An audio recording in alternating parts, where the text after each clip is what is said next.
Hello, and welcome to Castle of Horror, the show dedicated to horror movies and awesomeness. This week, we are back with the 1933 film Son of Kong. This is Castle of Horror episode 332. Bear in mind, if you haven't seen today's movie, we're going to be discussing it from the perspective of horror fans who have. So warning, spoilers ahead. From Denver, Colorado, I'm your host, Jason Henderson, publisher at Castle Bridge Media. With me from Austin is Tony Salvaggio, tech director at Rooster Teeth, lead singer and bassist of the band Deserts of Mars, and lead guitarist of the band Rise from Fire. Say hello, Tony. Howdy. Howdy. Also in Austin, Mr. Drew Edwards is the writer-creator of the long-running underground comic Halloween Man, currently published by Comixology. He is a Best Writer Ringo nominee, Austin Chronicle Best of Austin Award winner, and a member of the Pen America Fellowship. Say hello, Drew. I'd give it all up to just be a skipper on a ship going to Skull Island. Man, you and me both. You and me both. I wouldn't. Not after what happened to those poor people. And finally, also in Denver, as we can see right here, colorful commentary from Julia Guzman of Guzman Immigration of Denver. Say hello. Hello. Hello. You wouldn't want to get on a merchant freighter and head for the South Seas? So, spoilers, but these people end up on a rowboat fleeing a sunken island after having almost died several times. So no, I'm not so much into that idea. It's propaganda against taking to the high seas. All right. Son of Kong. That is, it was publicized, by the way, as, the on-screen title is The Son of Kong, but it was publicized and is known as Son of Kong. Is a 1933 American pre-code adventure monster film produced by RKO, directed by Ernest Schoedsack, and featuring special effects by Willis O'Brien and Buzz Gibson. The film stars Robert Armstrong, Helen Mack, and Frank Riker. It is the sequel to King Kong, like a real in-continuity sequel 9 months after that first one, which is astonishing to me because there's a lot of effects to do in 9 months, I believe. Maybe you guys can correct me on that. But this looked like a heck of a lot of work to get done within the same calendar year. So let's get our opening thoughts on Son of Kong, 1933. We'll go Drew, Julia, Tony, and then I'll just take us into the conversation. So, Drew, opening thoughts, Son of Kong. Well, I am glad that we're finally getting around to this movie. I wanted to do it when we did our first look into King Kong territory. Not because I think it's the best movie, but because I think it's an interesting... I mean, I have a good time watching it, but it's the best... It's just such an odd little movie because it's a sequel to King Kong. It's a lot of the same creative personnel back. It's a lot of the same actors. And it's interesting to me because this is one of the few... We watch a lot of monster movies. Mm-hmm. This is one of the few movies that actually actively deals in the aftermath of what would happen in a giant monster movie. And that to me is fascinating. I almost wish it lingered on that stuff more. But, of course, we have to get back to Skull Island and we have to see this actual Son of Kong, which is an amusing character. It's, nothing is quite as great or has as much gravitas as the original King Kong. This is a much lighter movie. It takes forever to get to Skull Island. So, there's a lot of people that dislike this movie because of that, and I certainly understand it. But because it is so short, I never really regret watching this. It's a movie I put on, it's over within an hour, and I find it pretty entertaining. Understood. Yeah. Okay, very good. Julia, I don't know if this was your first time watching Son of Kong, but what were your opening thoughts? Yes, first time watching Son of Kong or The Son of Kong. I had a lot of mixed feelings about this film. I thought that Baby Kong or Little Kong or Kiko or whatever they call him was super cute. I think I like that he doesn't get chained up and taken to America against his will. In a slave metaphor as his father did. However, he also meets a horrible ending, which made me really sad. I was very sad about that at the end. And then,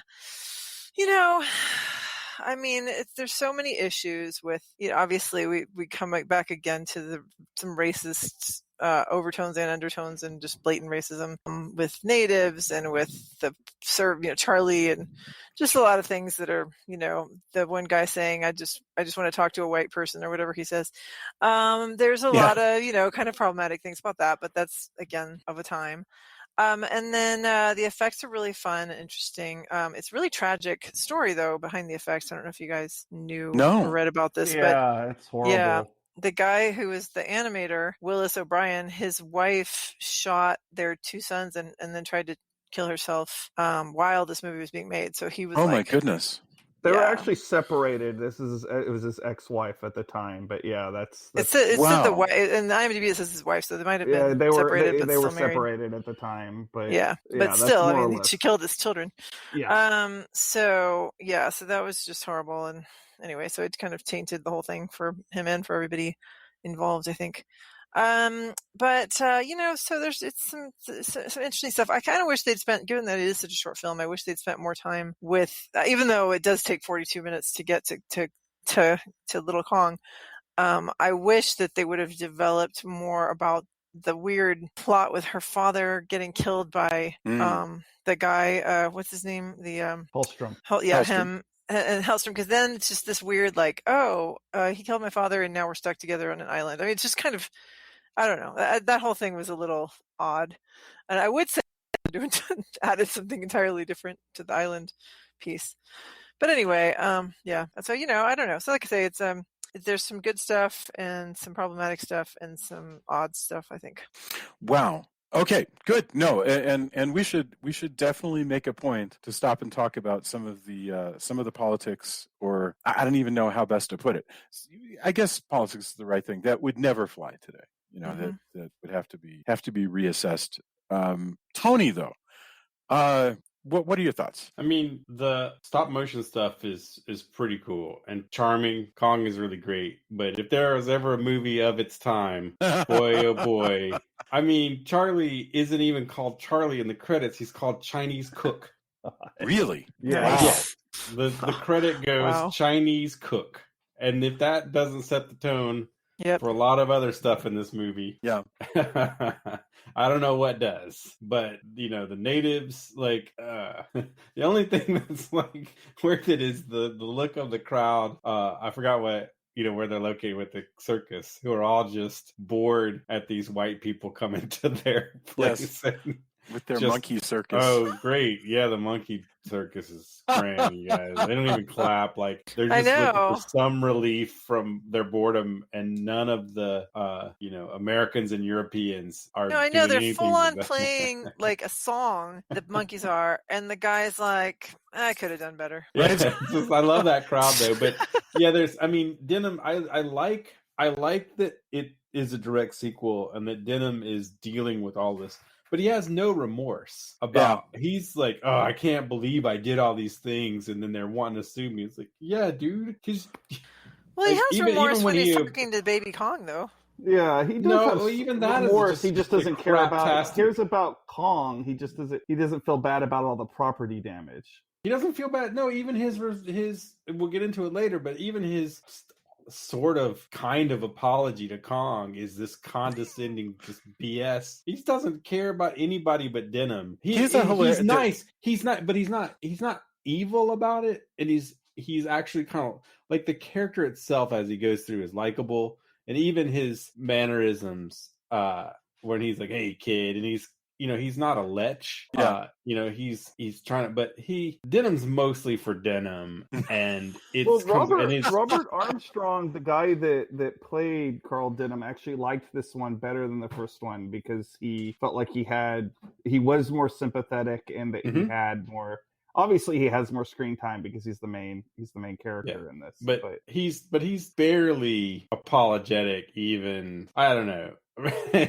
Also, I watched it with Rain. He has no remorse about the property damage and the people that Kong killed. Like he has appeared to completely wash his hands ethically of that. But he takes off. I think he does seem to feel bad about what happened to maybe not as bad does a little bit, as one but would want, but he does feel bad. There is a twinge of maybe I did but the way he comes off, he is remorseful, but also he's more remorseful that it just didn't turn out right in a way that benefited him. Because like I said, even when he apologizes to young Kong, when the character, go ahead. I'm sorry. Well, when he apologizes to little Kong, it's pretty like, I don't know. It's a real half-assed, like, I don't know. But I like his but his character is interesting. It's not. He's again, like I said, he's not evil or any of that. But it doesn't have any of the real. It's not as grand, of course. But there is some really cool parts, and those parts are really cool. But as far as for me, I'm kind of fine with the highlight reel of this movie by once it's all said and done. Even though it's only 69. The movie's practically a highlight reel as it is. Yeah. But yes. I was just thinking about the fact that, we may as well make our way through the characters with Denham first and then maybe Kong second. But Denham, the funny thing is, this is the kind of character that I was about to say we don't believe in anymore, but actually sometimes with people like Elon Musk, we actually still do. This idea of the sort of completely narcissistic and everybody knows it guy who makes things happen. And you just know that even when they wind up flat broke, they somehow are always going to claw their way back. That's an American legend that used to, and I think it's what's at the heart of things that really caught on in the mid-century and are with us still, like Reed Richards and Tony Stark, to name two big Marvel Comics characters.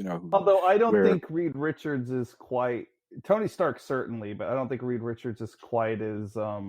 He's not a capitalist, but he's certainly a narcissist. I mean, Reed Richards. I disagree with that, but I don't want to turn this into a Fantastic Four podcast. Okay, fair enough. But I think it's the kind of thing that Stan Lee was thinking of.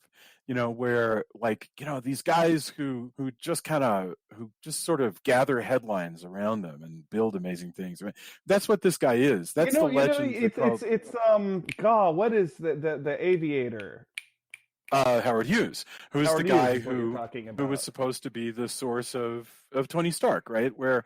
And so Denham is one of those guys. How somehow, that, by the way, Denham barely escapes with his white suit at the end of this thing. They don't even have a ship. But I guarantee you that within a year, he's going to be back on another ship. He's somehow going to be commanding millions of dollars, and he's probably going to get himself into another really unusual scrape. And I think Denham will never end.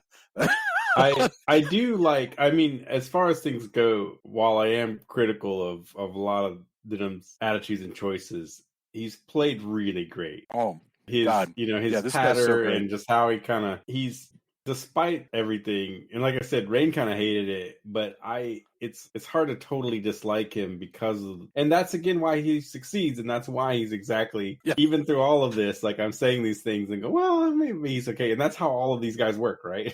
Right. So I'm proving the point there. Somebody will keep loaning this man money. I promise you. That's the hilarious thing. Well, he's charming. Yeah. Exactly. It's interesting to point out that he is very. Everybody's always said that Marion C. Cooper, the co-director and basically one of the big minds behind King Kong, that's who Denham was in a way largely based off of. Really? And which makes it odd because the more we get into King Kong lore, like the more they retell this story, the less sympathetic Denham is, because he doesn't hold up very well. Yeah. Think about Charles Grodin in the 76. Yes. Like, he's a weasel. He's still funny, but he's not likable. Like this guy, the way he is in Son of Kong. Robert Armstrong plays him just like he's like a notch dial away from being a Bill Murray character. Like he's really Agreed. Charming. Yeah, I like that's a really good point. That's Peter Venkman. It's Oh, absolutely.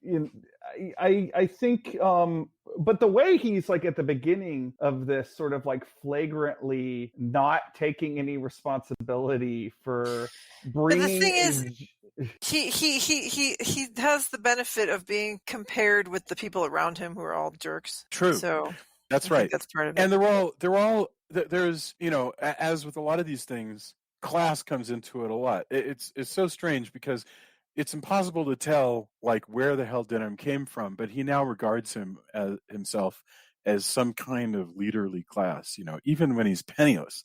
And so, he orders people around. I love the process server who comes on, and because this guy's been making all this money That's some handing great lawsuit. character acting. He's wonderful. And handing lawsuit subpoenas over to Denham, and he says, "Oh, hey, there's a lot of other process servers, so if you want to escape to the dock or whatever it is, I'll smuggle you out." All of that stuff is just wonderful. Also, I loved how efficiently this film set up its whole world and got the plot moving. It took almost no time. It's like 2 scenes inside a building, and then and then they're on the street, and then they're to the ship. Like that's boy. I mean, it doesn't have a whole with the runtime. It doesn't have a whole lot of time to fret about that. Well, but it's chicken or egg, right? I mean, in theory, first of all, can I back up for just a moment and say what a breath of fresh air this movie was for me. I mean, I loved luxuriating in this movie. Doesn't matter. It's not attempting to be the greatest movie of all time. It's just an hour of like people kicking around the South Seas. Well, you're not entirely wrong about that, Jason, because Ruth Rose, the screenwriter of this movie and the first movie, thought there was no way to make anything as mythic as the first one, so she didn't even bother to try. Right. It feels like the kind of movie that Raiders of the Lost Ark was knocking off, was winking at, and when you go to, this is going to sound so great, and silly and absurd, so I apologize in advance. But when you go to Animal Kingdom at Disney World, and you go to the fake Africa that they have with all the peeling paint and the let's catch a schooner, Jungle Cruise, all that stuff. This is what they're thinking of, Mm-hmm. Colonialism at all. I mean, that's the ugly underbelly of it all. Is that when you look at this, I luxuriate in it because it feels so warm, like a warm bath compared with all of this like self-important crap that I've been watching recently. But at the same time, this movie was intended to be projected to working and middle class white people and no one else. I mean, that's the impression I get is that you are intended to associate yourself with the working and middle class white folks in the movie, and everybody else is alien and is exotic and strange. And that's a big negative piece that I feel like remakes of films like this are grappling with even today, going, well, how do we keep the feeling of escape and lose the feeling of the exotic? And I don't know the answer to that. I'm not trying to avoid it. The answer is they take you to a completely fabricated environment like the Hollow Earth and Godzilla versus Kong. Yeah, well said. Yeah, that's true. Yeah, you go to Hollow Earth or another planet. I kind of dig on that Ruth Rose's career is mostly ape movies, with the exception of Last Days of Pompeii and She. Really? Blind Adventure, but it's Mighty Joe Young, the Mighty Kong, King Kong, Son of Kong. So okay, remind me, what is the difference between this and Mighty Joe Young? Mighty Joe Young is much more like grounded. There's no dinosaurs or anything. It's just a big ape. It's a lot more adventure oriented. There's no horror elements to Mighty Joe Young per se. Honestly, Mighty Joe Young would make for a good discussion at some point. Yeah, and actually, I like She a lot. So, and it's been a long time since I've seen Last Days of Pompeii. But yeah, was Last Days of Pompeii a big Technicolor like 1950s movie? It's been forever since I've seen it. But if you haven't watched She in a while, that's worth checking out. It's cool. Ruth Rose. This is fascinating. She lived till 1978. Wow. So all right. So Denham escapes from his his creditors and apparently the law that wants to indict him, I guess, for some kind of criminal negligence. And so he hops a freighter that a buddy of his, the skipper, runs and says, "Hey, I'll make you a partner." God only knows why.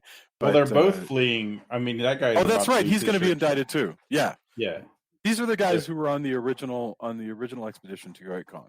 So the skipper says, "Hey, let's go pick up some freight and just make a business, in Indonesia." So off they go, boom, and And the other character that is named that they bring with us is Charlie, their Chinese sort of general purpose servant. He's not just a cook. He Right. does literally everything. And But Bill is, I still like, that's one of those things that you watch movies from this time. and it's flabbergasting, isn't it? It's Yeah. just he doesn't even get to be called Charlie in the credits. Yeah. He's billed as Chinese cook. Whereas in the script, Oof. they're going to give Charlie a full share of this. Oh yeah. You know, I mean, at the end. he's a part of why they survive. But they're 'cause totally then they not. get- They're totally not going to. You know that. Julia's Well, cynical they may enough. want No, to, but he I says think it. Oh yeah, we're gonna give it. I told him I'm like, it's like the Aladdin thing where Aladdin's like, yeah, I'm totally gonna give you wish for your freedom, genie. Psych, no, I can't. It's not gonna work out for me. It's like you just know these guys are gonna be like, well, I mean, we do have to buy a whole nother ship and like employ people. So really, we need a lot more than you do. It's just you. So you don't really need it. This is around this the time, Robert what I Kirkman picture- theory of Carl Denham. I love it. Well, what I picture, Julia, I think in theory they would think of that, and I think eventually, you know how they're going to weasel out of it. They would go, "This is what they would say at the time." Well, what's he really going to do with it anyway? Exactly. Oh, you're so right. Oh my God, that's exactly I can right. guarantee you they're going to go. I mean, if Charlie was rich, what would he really do with it? I think we're fine buying the ship with his share. He would like that, and that's. I hate how to that say it, would but I work. think that the racism that you imagine what's good for him, yeah. is probably true. But you know what? It's not evident in the script. They say they're going to give him money, so let's just assume that that's the case. There's plenty of actual racism on screen that we don't have to invent. Possible. True. But I possible think, future I racism. think they mean well, but I think that's what's going to Carl happen. Denham thinking that after he stole their giant gorilla god, that the natives are going to be and let Kong rampage to their village, Right. that the natives are going to welcome back with open arms is maybe the most clueless thing in the movie. He's a lunatic. It's one of them. Yeah. Certainly. There are several. At least they throw spears at him and tell him to get the hell out. Now here's where the movie just makes me just super incredibly happy. So they get down to Kang, which if it exists, I know nothing about it, and I so apologize. Anyway, they get there. It is a Dutch trading location. There's other captains around.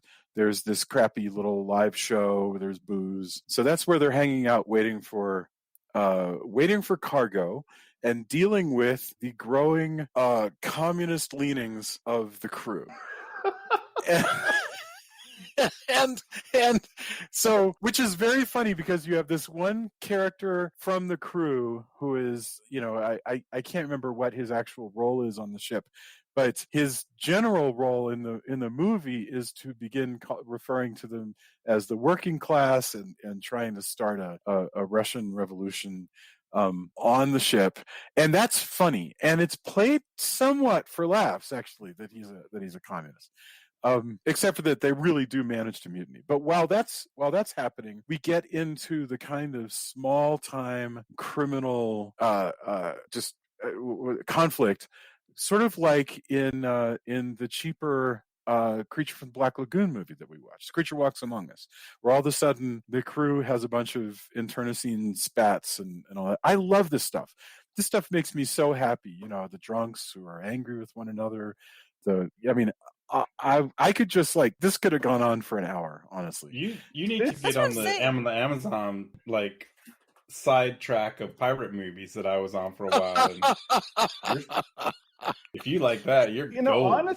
Honestly, what this stuff reminds me of, with the exoticism and everything, is it reminds me of like a Bob Hope, Bing Crosby, road to movie, but with Carl Denham and the captain of the Venture replacing the two of them. No, absolutely. They make wry comments and was it because you didn't even talk, Jason, about the fact that how her father gets killed and all that. We're not there yet. Yeah. But that's Okay, I thought you were already go ahead and tell us, because that's part of it. Right. Well, I thought you were already to the ship part, but yes.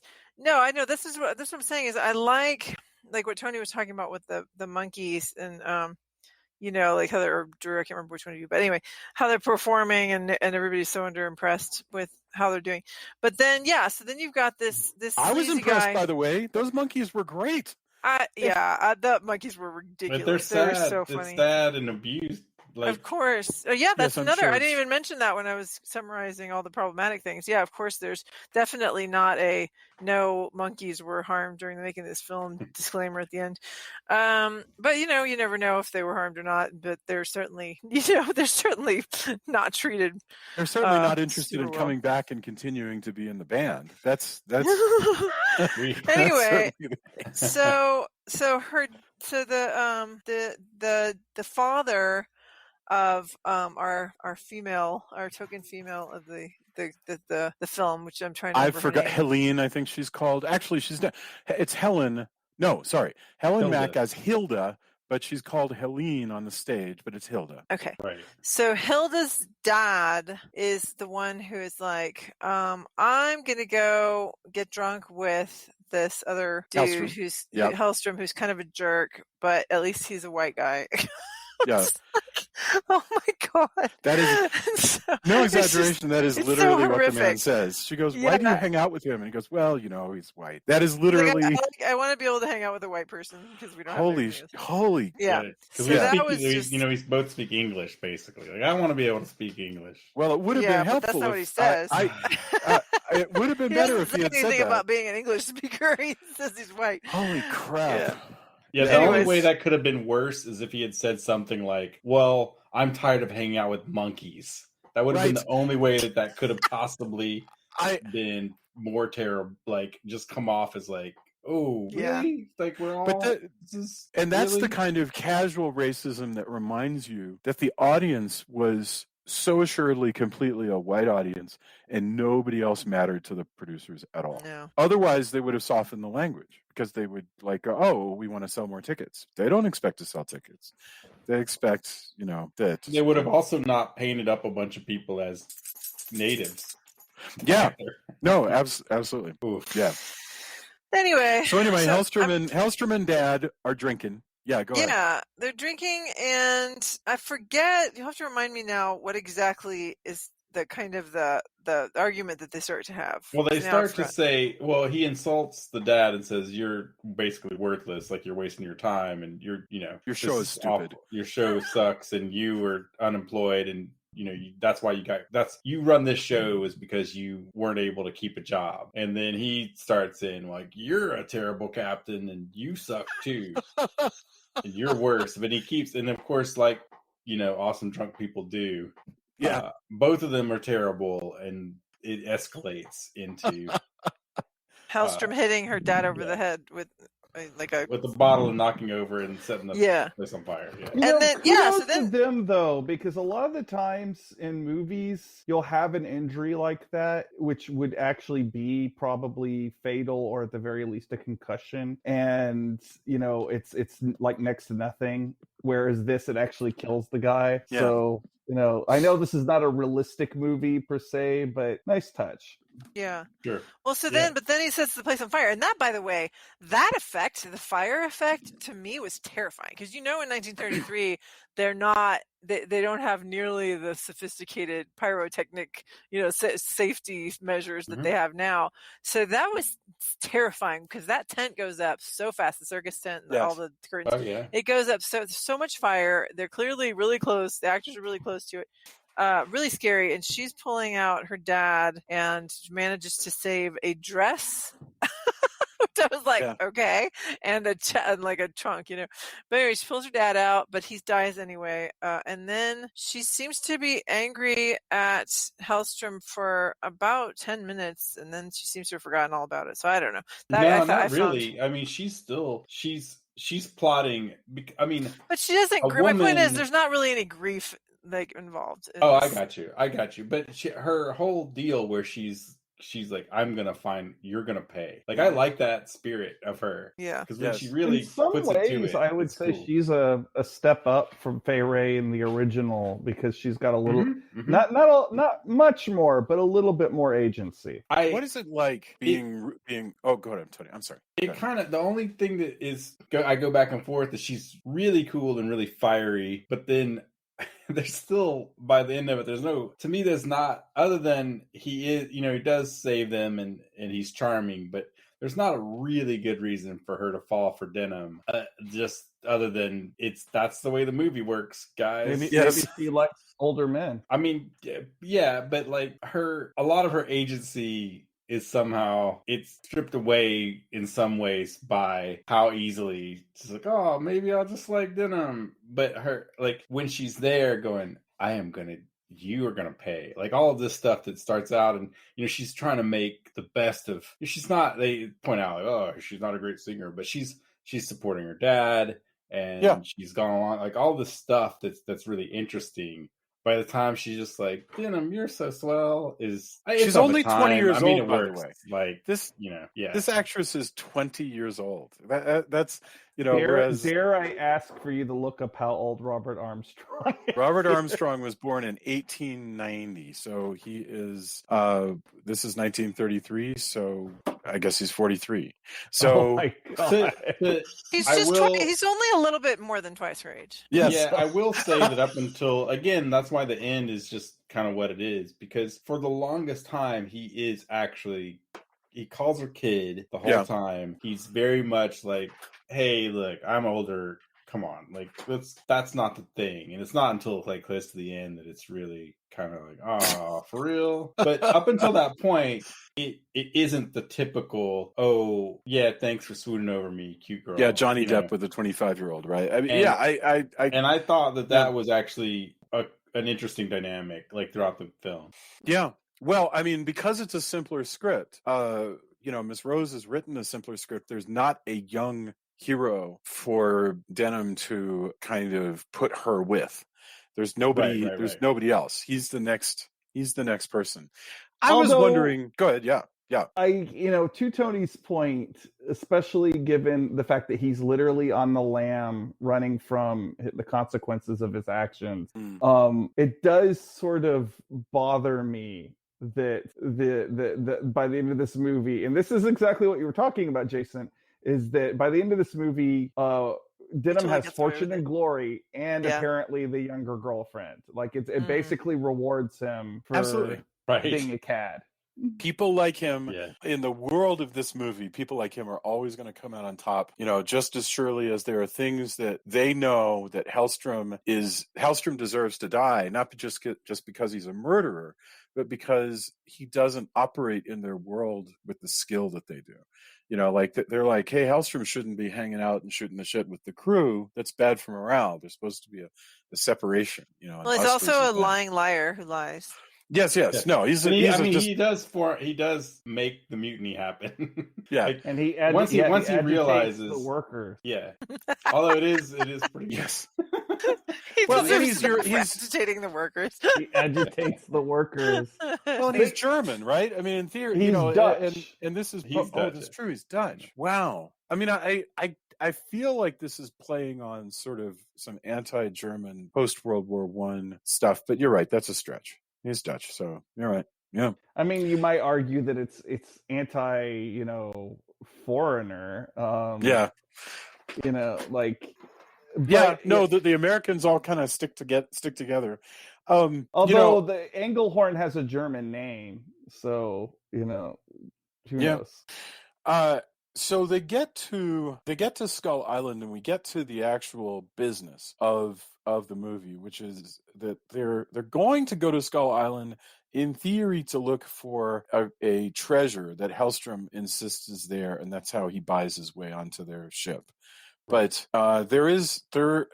first of all, the October Revolution comes to the ship, and the workers kick everybody off, and everybody in a white suit. Everybody who's like so funny. One of the best lines in the movie, though, is well, we must be in Russia. Here comes the procession of the workers. Yes. Oh, no. Yeah. Wonderful stuff. No, what I love is all the captains. Like I told Jason, Jason's like, they're not all captains. Like, yeah, they all look like captains, but all the captains. So, two of the captains are kicked off the ship along with Charlie, and then the third captain remains, and he says, I guess I'm captain now. And they're like, oh, you want to be captain? We're kicking you off too. All the captains have to go. They kick off. Yeah, that is pretty good. I liked that too, where he's like, I'm captain now. I was like, whoa there, buddy. Even though, because that was his whole, I mean, that was his reason. Is like, oh, I don't have a ship. I bet I could take that ship. Yeah.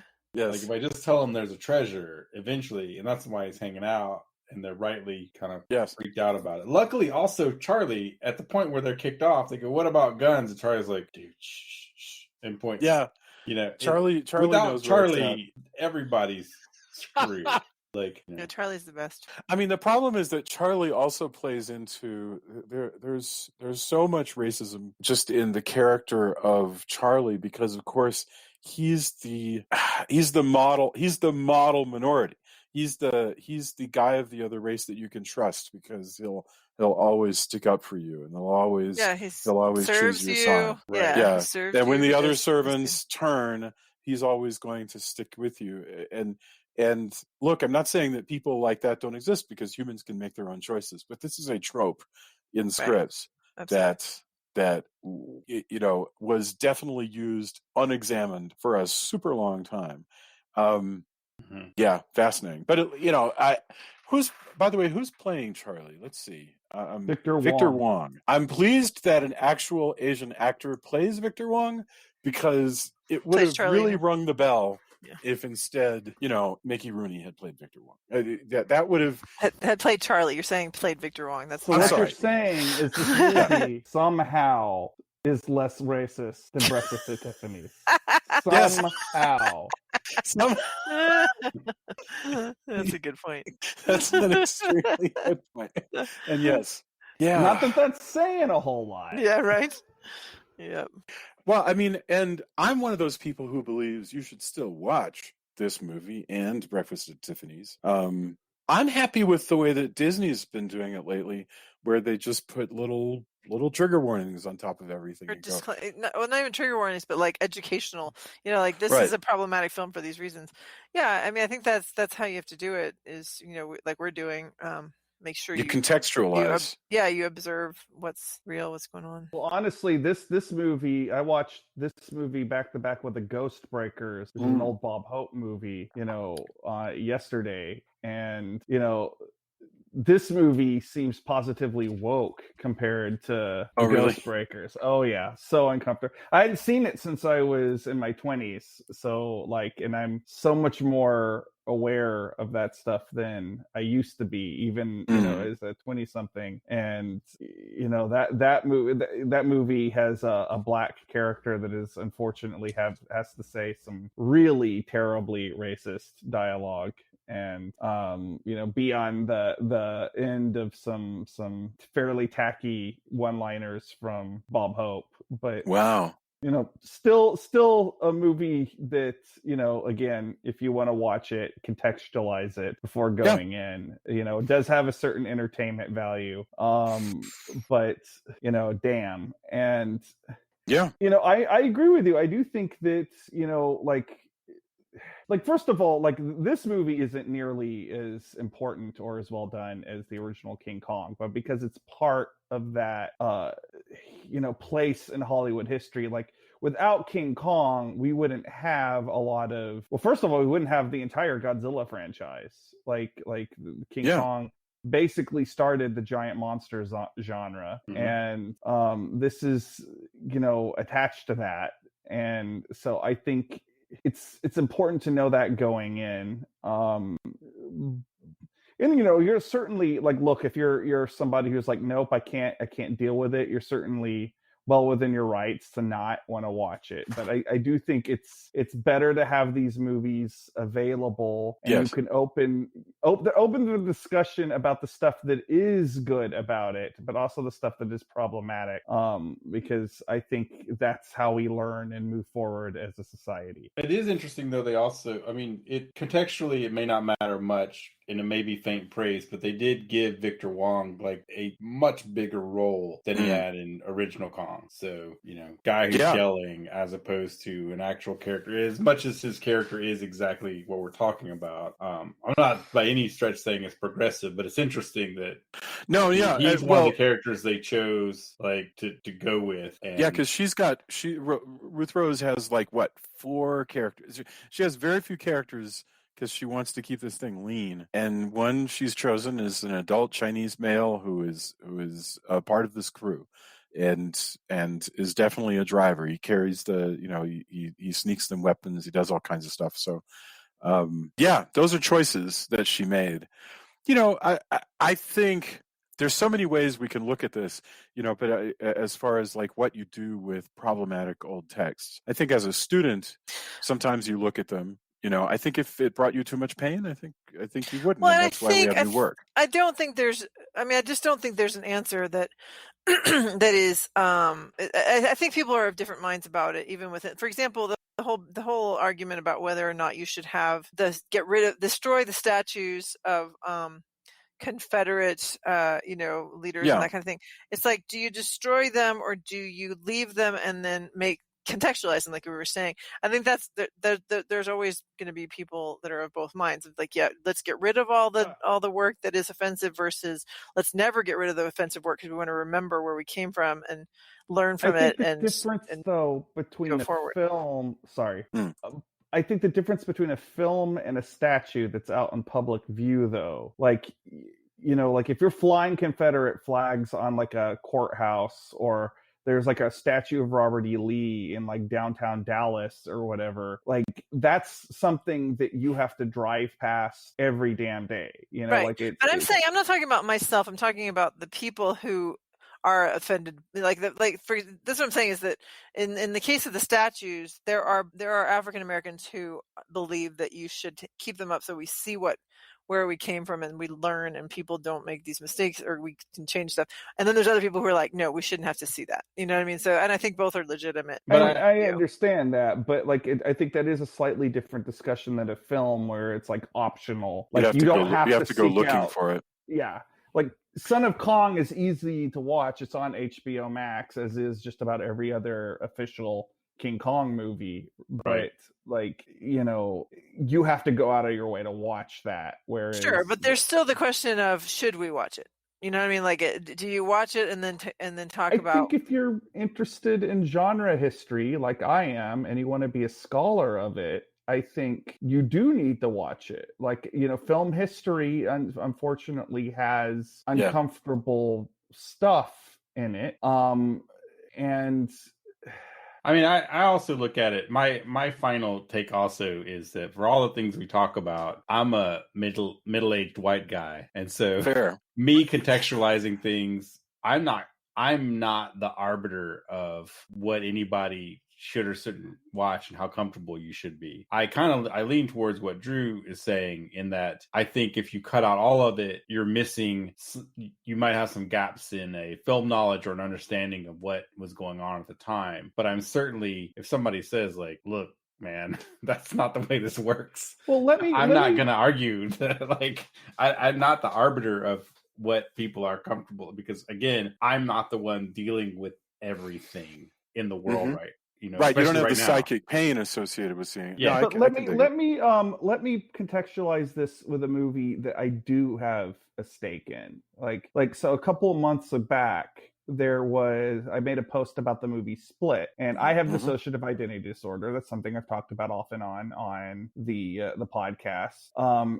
And I said that I wish that they had put some sort of warning label on Netflix for it, like exactly like what Disney's doing. And I got accused by some people for wanting to censor the movie, even though I didn't say touch a frame. I didn't say that you couldn't watch the movie. I'm saying, hey, there is people in the world who may be made uncomfortable because this movie is a thing. Yeah. And like I can go all the way back to Psycho with talking about this kind of thing, which is a movie we did on the podcast, and I would never tell anybody to not watch Psycho, even because it's an excellent movie.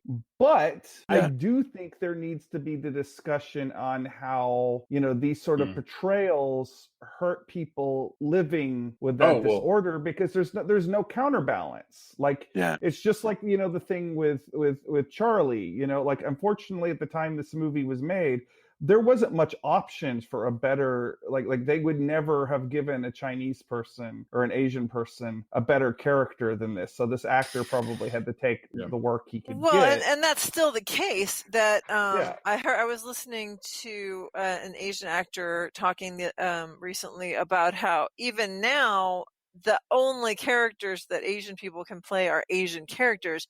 They're seldom thought of for either race neutral characters or even white. Like they were saying, white people get to tell minority stories, but minorities don't get to tell white stories.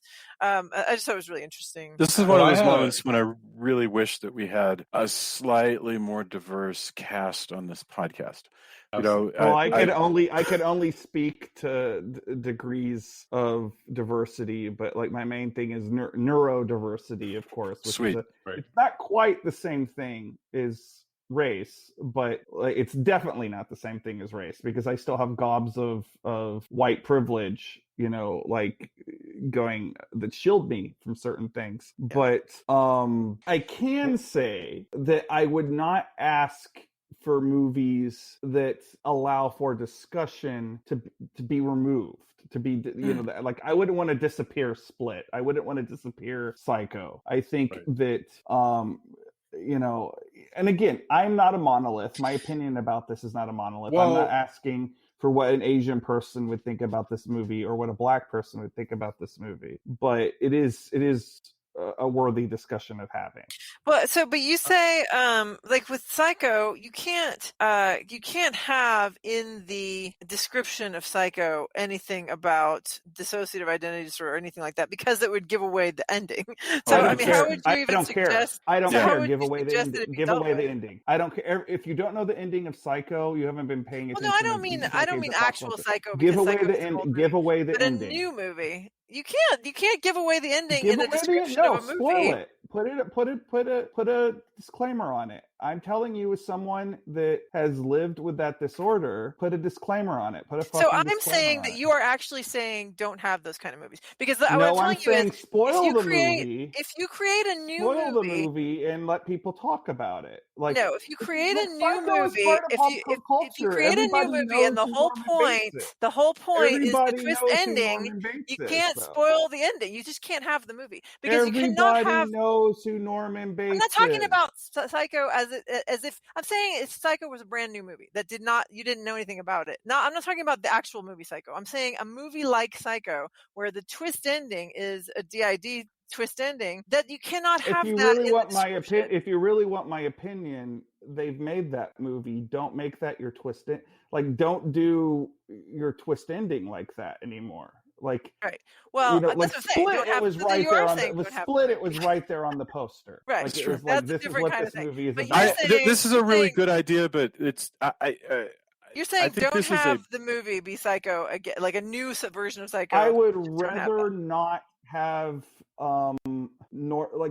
okay.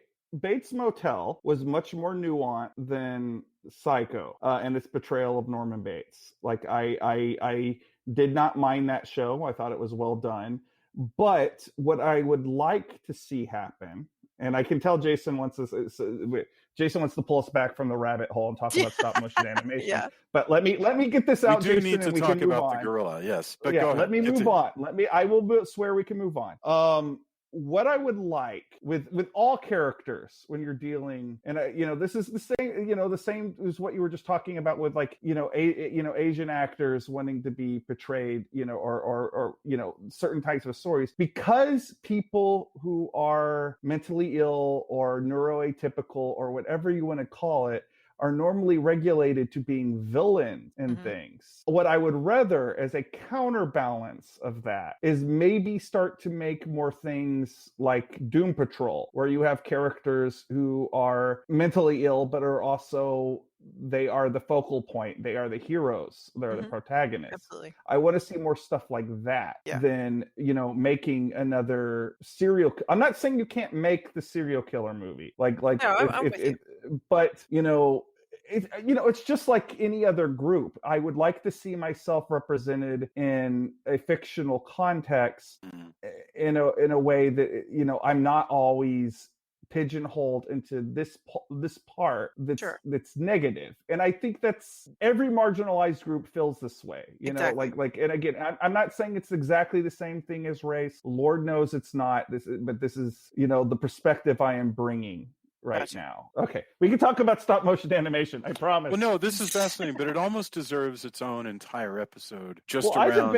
I debated doing Split as an episode, you know, with David and Jamie, and just so I could, you know, get all my thoughts about that. But you know, like I don't want to derail. Yeah. Well, I was Kong angry at talk. Split, and I don't even have your background. That there's some awful fucking psychology in that movie. Yeah, and I was angry by the end. There was a great Q&A afterwards that I saw, but holy crap, was I just mortified and angry at the end of Split because of friends of mine like you, Drew, and other just people like the way it treats it. To Julia's point, and then I guess we will move on. Like, I have a friend who had a script in going into production and basically was told, no, we can't have this Asian actor be the lead because that won't make us the same money, blah, blah, blah. Like, it's still happening. Like, this is not long ago.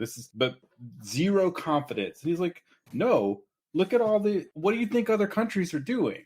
And was told just flat out, he can't, like, we need another guy who gets top bill. Like, he can't be the lead. And my friend was just, it's horrific. Well, it's look just at Godzilla ridiculous. versus Kong. You had an actor who is, you know, apparently quite famous in Japan, who had most of his character end up on the cutting room floor. Yeah, it's shocking. Yeah. And that's Godzilla, which has got ties to Japan. Yeah, exactly. No, it's I sort of hope that I imagine, but I don't think that's the way it works at all. But you kind of wish that there could be a separate version, a Japanese version that I think, frankly, would be much better. Where we don't bother following the blogger and the teenagers, and instead like follow this Japanese guy. I would be so much more happy with For that. sure. But okay, the thing that is left for us to discuss, and then we should get our final thoughts. Son of Kong. Now, apparently, Drew, you can explain. We get to the island. There's a little baby Kong, as they call it, about 12 feet tall, fights with a bunch of dinosaurs and a giant bear. His armature, apparently, the face armature is left over from Kong. Is that right? Do you know anything about that? Yes. He's a repurposed Kong armature from a what they call the long face armature from the. But he is the same Kong that fought the T-Rex in the original King Kong. They just stripped off all the fur and gave him the albino look. Mm-hmm. Yeah, it's pretty cool. Like it's interesting to me how like this baby Kong, like you still see, like Rampage came out just a few years ago, and they basically did this look for their giant gorilla. Well, I mean, it did come from the Rampage video game. Yeah, but the Rampage video game King Kong knockoff is brown. Oh yeah, that's right. Yeah. And I want to know, and this is for Tony. I want to know where Baby Kong came from. Where's his mom? So Rain asked the same question, and my response was Immaculate Kongception. It was a miracle, Kong miracle baby who just kind of showed up. But that's pretty funny. Immaculate Kongception is what I'm taking to my grave. He's so funny. The Son of Kong is just a great character. He's funny. He laughs. He makes jokes to the camera. It's like a cartoon. Son of Kong. The score, especially score, especially once they get on the island, plays like any cartoon short you see from this time period. Everything when people are walking, bonk, bonk, bonk, bonk. Yeah, bonk, you're right. Bonk, bonk, yeah. bonk, on the faces he makes, the fact that he even looks at the camera at one point and shrugs. His blinks, but all of the score plays into it, even when it's just humans, actually. Yeah. But he is cartoonish but it's a really charming, it's kind of terrible that they weren't able to have more time on it, because comparatively the stop motion doesn't hold up quite as well, but the strong parts are really strong. Yeah. And that's what makes it interesting. But looking at the animation, it's a little rougher. There's a lot more holds. It's just not as nice. Now, when he's fighting, like the way that some of the lizards move and stuff is just really cool. But yeah, this Kong is he's smaller. It just, the whole thing, because it had to kind of be rushed, and also everything that's going on with the production, like we discussed, it is a shame that it doesn't have the same grandeur. And also, though, it's a tough act to follow. Like, King Kong is King Kong. And I know I belabored it last time where, about seeing that awesome print. But if you really see it nicely presented, this is such a more slight film in so many ways that it's really tough to follow that same act. I wouldn't have wanted to do it. Well, they didn't even I really like all of it. What? They didn't even try. Yeah. But it's, on the one hand, I wish there was more Skull Island. On the other hand, I don't know if more Skull Island at this budget would have made it better. Well, also the rush, like the stop motion is good in this movie, but it does feel slightly rushed. I kind of wonder if the reason why this movie is so backloaded is because they knew they were rushed. This movie came out 9 months after the original. Like, maybe they knew that they couldn't fit as much meticulous stop motion into it. So, like, well, hell, we'll have most of it, be on a boat, or we'll have. I absolutely feel that that's the choices. And those, it's easy to watch a movie and criticize it for that, but it's also, if film production, those are the choices you make. So somebody says we need a Kong in 9 months, and you go, well, the stop motion is not even going to be finished till close to the end, because that takes months and months and months. Yeah, that takes this amount of time. And they go, we need a movie. So you make a choice and go, oh, well, they're going to be on the boat for a while. How about they hang out? How about they hang out in front of the temple for a little bit? You make all those choices. Yeah, that the viewer doesn't and shouldn't care, and that's the problem. Like, I've worked on games where they weren't super great games, but that was the best thing we could do at the time. The problem with that is, like this movie where it's more slight, is the viewer doesn't care about any of that, nor should they. Like, film nerds may care about it, but in the end, somebody wants to watch a certain movie, and if you don't deliver on that, I still like the movie okay, but none of the nuts and bolts matter, and it shouldn't.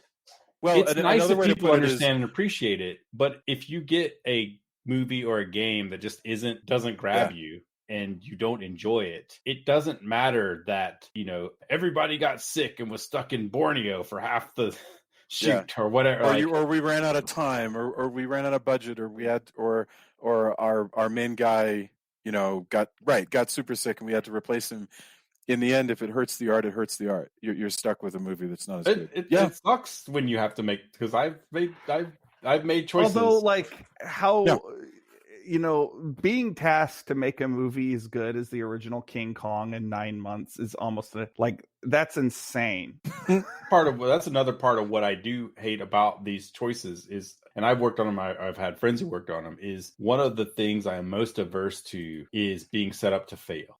I try to prevent that when I see that in a production. When I see somebody in that situation, I try to help or avoid that. I definitely try to avoid it now myself if I can see it far enough in advance. And I've actually actively on a production gone, you're setting me up to do this, and I'm going to fight against that, because you're being, as a producer who tried to shorten all my time frames for stuff. And I was like, no, we're not doing that. Like, I know what I can do. But that was after I had some clout, right? But yeah, I really, really dislike when somebody, it's usually at the money or the higher levels, says, we're going to do this, and you see it as being set up to fail. I don't think this movie fails in that way. But again, you make choices depending on when you're told you have to do this. Yeah. In this. And that's why I always will respect an indie filmmaker who is given a task and maybe it falls a little short, right? Like, it doesn't have the grandeur of something. As and then you see a huge, massive budget movie that just fails to deliver on anything fun or good or cool, I tend to side with the indie thing because I understand that and how that can happen. Whereas you had kabillions of dollars. Don't give me your sob story. And maybe that's not fair, right? Because they're probably dealing with, well, now that it's $1 billion, everybody has a stake in it and they won't let me do any of my art, because that happens a lot too. But I will err on the side of a movie that aims for the fences and doesn't quite succeed when you're set up this way, almost every time, right? Yeah. Unless the people making it are jerks, and then forget But you. we've already gone longer than the movie is, and we said we were going to try not to All do right. that. Yes. So Let's go to our final thoughts. This has been really fascinating. I know we could probably. It's so funny how I mean I hear you, but also I think we should discuss. It does wrap up.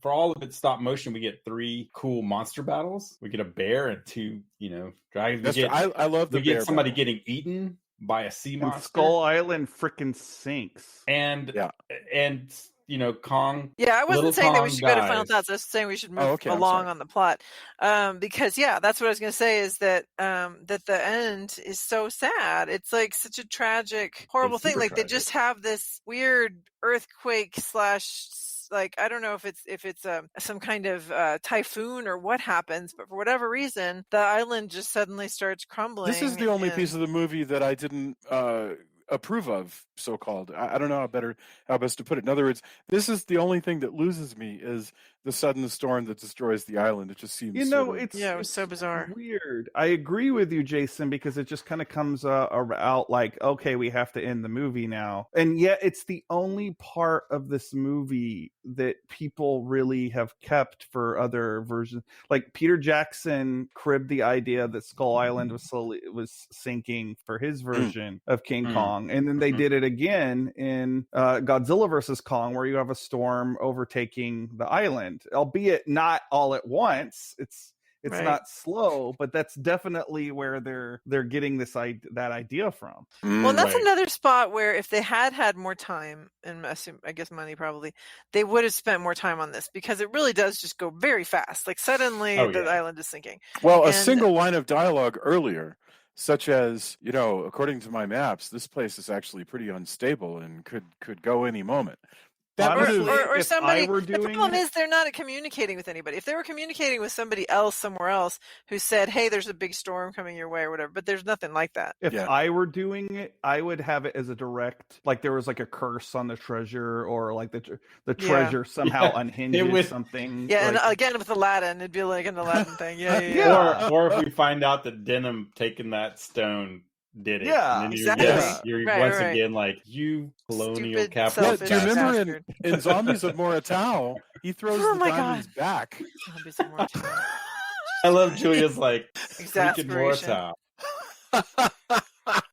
If I ever disappear, you will find me at Moratau. I promise you. You need a Mora tattoo. Mora tattoo. Like, yeah.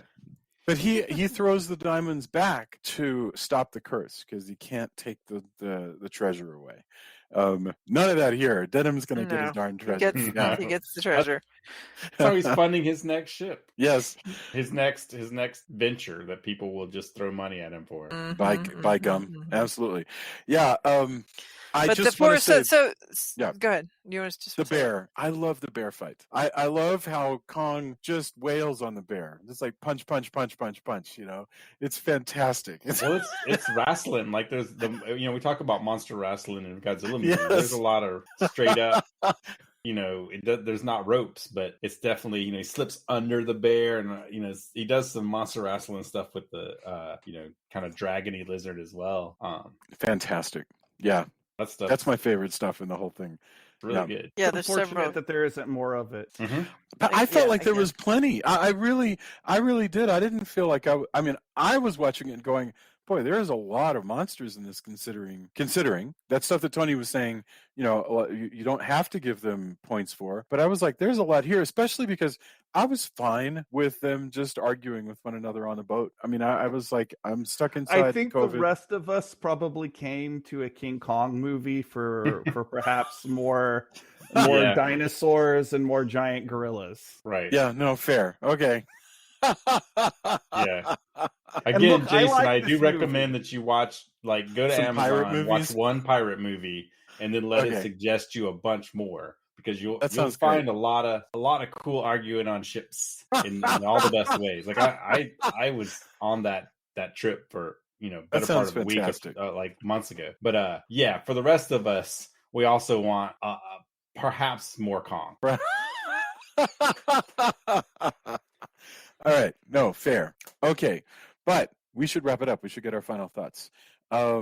So, Monsieur Drew, I know that we have zoomed through Son of Kong. I think we gave it a good considering. I mean, there's definitely more to discuss. I mean, I think a lot of these tropes you could probably analyze deeper, but it doesn't matter.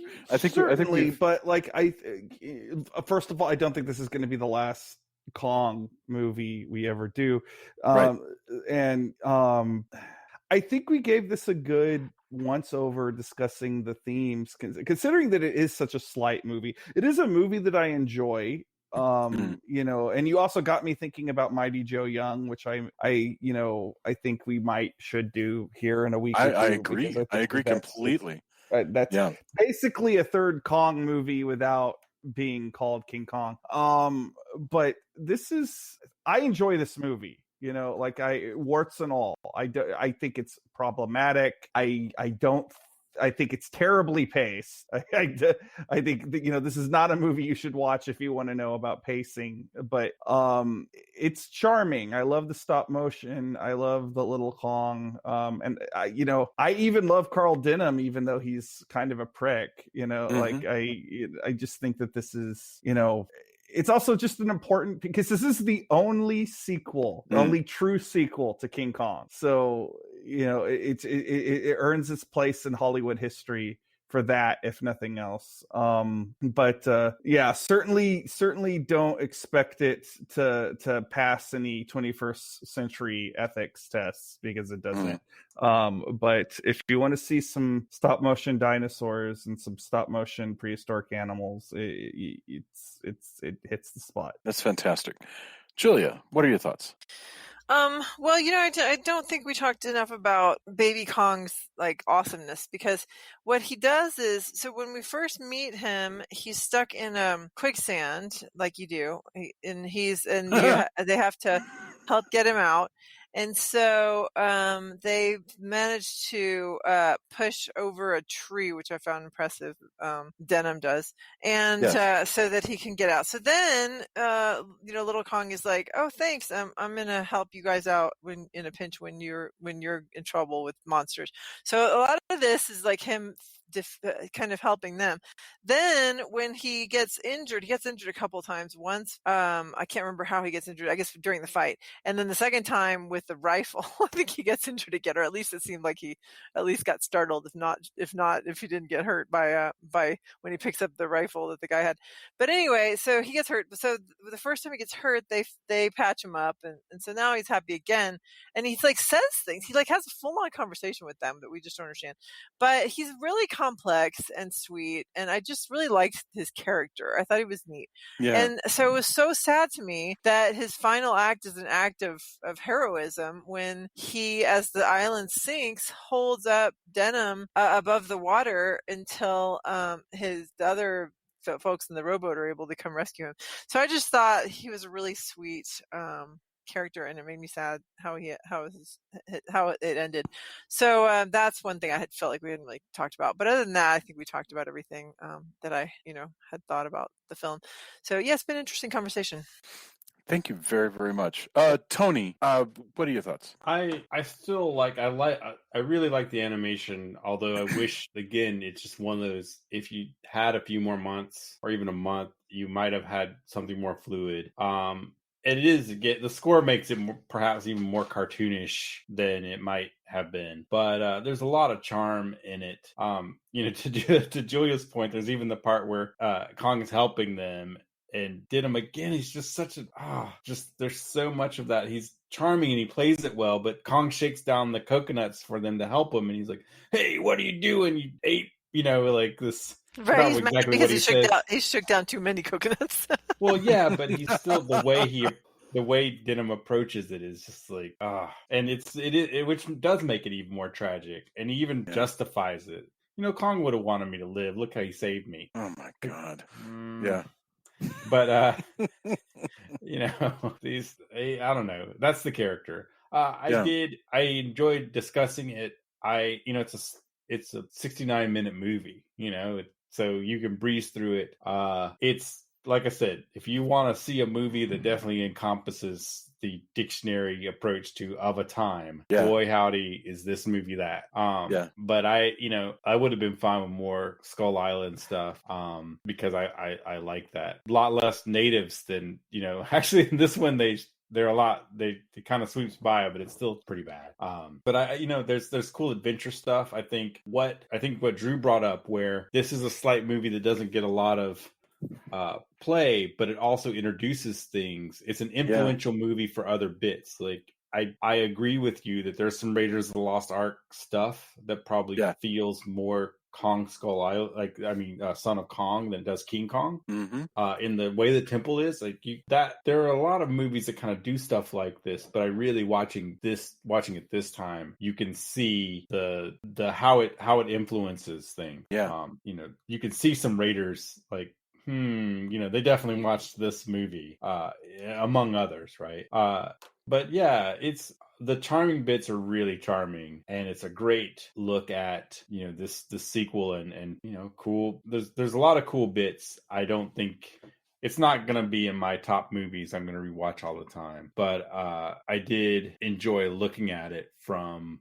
taking kind of a critical eye and then enjoying the animation and such, because I think there's enough bits that makes it an interesting film to watch here and there. That's fantastic. My thought. I won't bother repeating everything you said because I thought that was very well said. What I wanted to mention was if you're a creative, the reason to look at some of this stuff is that you can continue to lift from it and make more things from it. To go back, as we've often talked, to go back to the primary source, see if there's anything that you can bring forward to use in your own art. I think for the general audience, as we said, if you're a student, you want to watch this stuff, if you're a film student, but if for the general audience, probably not. I think to some extent you can leave these things in the past. If they're problematic, that's okay. And there's where the split off comes now, is there are those people who are going to crack into these texts and contextualize and study. The general audience, no, they're just going to watch new stuff, and that's fine. That there's a place for that, for new visions and new expressions. This will remain another world, another time in an age of wonder. So let's get to endorsements. Drew, what do you have for us? What is going? I know you've been so busy, and I'm just dying to hear what you want to point us towards. Well, two things. One not selfish, which I will start with, and the other one isn't exactly selfish, but it is self-aggrandizing. Those are the best. I'm with you. Yeah. It's fine. I have become completely obsessed with the YouTube series Hot Ones. It's a interview show where this guy interviews musicians, actors, athletes, pro wrestlers, all different kinds of people. And they eat hot wings, which are from, they start out kind of hot and then they end up with like, fuck you hot. And I find it fascinating to watch the reactions of people. And also I like to guess who's going to have the most fortitude in eating the spicy hot wings. And it's not always who you would expect. Although I did watch one with The Undertaker the other day, and as expected, he took it like a champ. But it's now a life goal of mine to go on this show. Like, I don't think he does D-list comic book creators, but if that ever changes, I'm going to train up so I can handle the wings of death, because and it's easy to find this show. You just search Hot Ones on YouTube, go down that rabbit hole. All the episodes are only about 20 minutes long. So they're like perfect to fall asleep to. I would never call you D-list. I completely believe in you. I think I'm D. I think it's fair. I think I'm D-list. I'm starting maybe the maneuver towards C-list. I would say, to be honest, those lists are pretty darn big. So I think your shots are. I think you could take some. I think if we're talking, but as to the hot wings, small press. If we're talking small press, I'm definitely A-list. That's a different list. There you go. Like larger industry, I'm okay with being D-list. But sorry, you were saying hot wings. I could never do that in 1,000 years, and I like spicy food. What? No. Of course you could. I like spicy food, but I would be out pretty quickly. I am a spice fiend. My parents. I'm with Drew. Jason, that's definitely. Jason cannot have enough spiciness to his food. I don't know what he's. Yeah, but I know he will put this all is like the Tabasco, all the pepper, all the spices. Can I just point out? I know what I'm missing. This is just like when people say, "Oh, that was a gory movie," and I go, "No, I know what gore is. That was not a gory movie." when people say this is hot, you like hot stuff. I do, but there is a difference. I have had food so hot that I throw up and get little jalapeno seeds in my nose, and then my nose burns and I writhe on the ground. That's like the last 3 hot sauces on this. Like, there's one called the Bomb that I am legitimately scared of. But I would still go on the show. I would still go on the show. Like I would want to do at least as well as Trevor Noah. Trevor Noah, he was very composed throughout his entire interview. I'm like, admittedly, he's from Africa. They eat really spicy food over there. But I'm from Texas. We eat really spicy food here. I don't know if they eat spicy food in South Africa, though. That's which is where he's he from. Held his maybe own. He held his own. Like, that's all I'm saying. He was very composed throughout the whole thing, and that's not really what I was expecting from him. So, like, that would be me. So, hot ones. On the more switching gears, I have launched another Indiegogo campaign. This is a crossover between my friend and longtime collaborator Terry Parr's comic book Aerobicide and my own comic Lucy Chaplin Science Starlet. This is about, first of all, if you like the stuff that we talk about on this podcast, like, the entire comic is a giant homage to like 80s horror films, particularly Return of the Living Dead. So if you like that kind of thing, even if you are unfamiliar with the characters, you'll get a kick out of this just looking at all the Easter eggs. But this is a more important thing that I am than the past than when I have done these crowdfunding things, because a while back, Terry was unfortunate enough to contract COVID-19 and he was hospitalized. And he has been hit with like an insurmountable amount of medical bills for him as a freelance creator. He made a bulk of his money working the convention circuit, which has of course been dead for the better part of a year. So part of what we are trying to do with this is a big chunk of the money from this is going to go to covering his medical bills. And he's a family man. He is, a husband. He's an extremely talented artist, a great writer, and I'm just proud to call this guy my friend. So, I believe when a friend needs help, you help them. And so, this is based off of a story idea that me and him have been kicking around for a while. And when I saw this, happen, I was like, the hell with it. I got Brian Crowley, who does Hamster Rage, which is a great web comic, to do the artwork. And this is a fun comic book, but it's also a comic book you can feel happy about backing because you're doing a good thing. And I'm also proud to say that the internet community, has really gathered around this because, my goal for the first week, I thought we might make, like $500 or thereabouts, based off of my past experiences with crowdfunding, We have smashed that. We are now over $1,000. We are looking good to reach our goal. But That's awesome. thank you.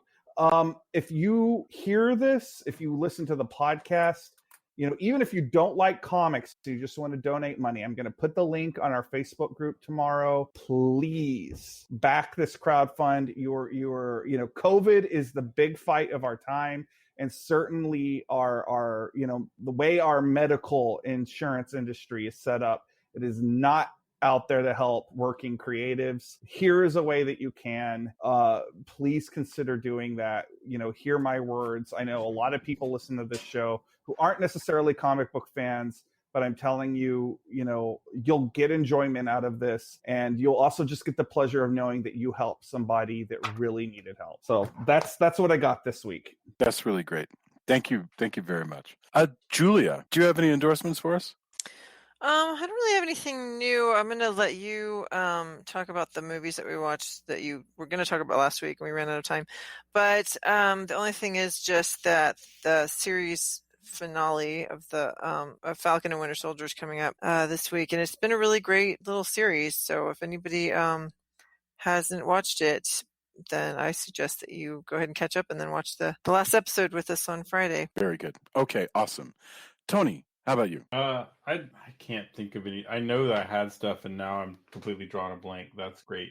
I know that makes for great podcasting, but that's where I'm at. So I'm gonna mirror Julia and say that Terry is a great person, and I really think this comic Kickstarter is pretty awesome. I mean, you get great comics, and you get to help somebody. Friends of mine who are artists and musicians need that. It sucks that there's no safety net for anybody who it's shocking is in the gig economy in this way, and that's really terrible. And having friends who have been so affected, I've had friends who've lost loved ones, etc.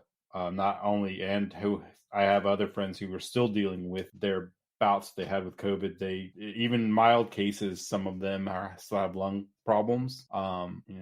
So I think that's really. I think definitely the funding this and helping where you can is definitely where I'm at. I will also mirror Julia's Falcon and Winter Soldier, because what struck me, especially in this last one, is for all of the times we've talked about grim, dark stuff and whether or not it's adult, this is a show that I think people who go, but mine is adult because it's darkness, need to watch what a show that deals with adult things. Like, it's still comic books. Like, come on, I'm not gonna say this is, a documentary about things, super important things. But the way they deal with how racial issues and everything, it's a lot of things. Mm-hmm. Racial issues especially, but like a lot of things on what an adult version of stuff you grew up with as a kid can look like and be in this format. I really think I wish more people would go, because there's this balance in all of it as well, in addition to dealing with really heavy things that isn't the same in like, see how darkness is really truly where the world is. Yes. Like, that's not, come on.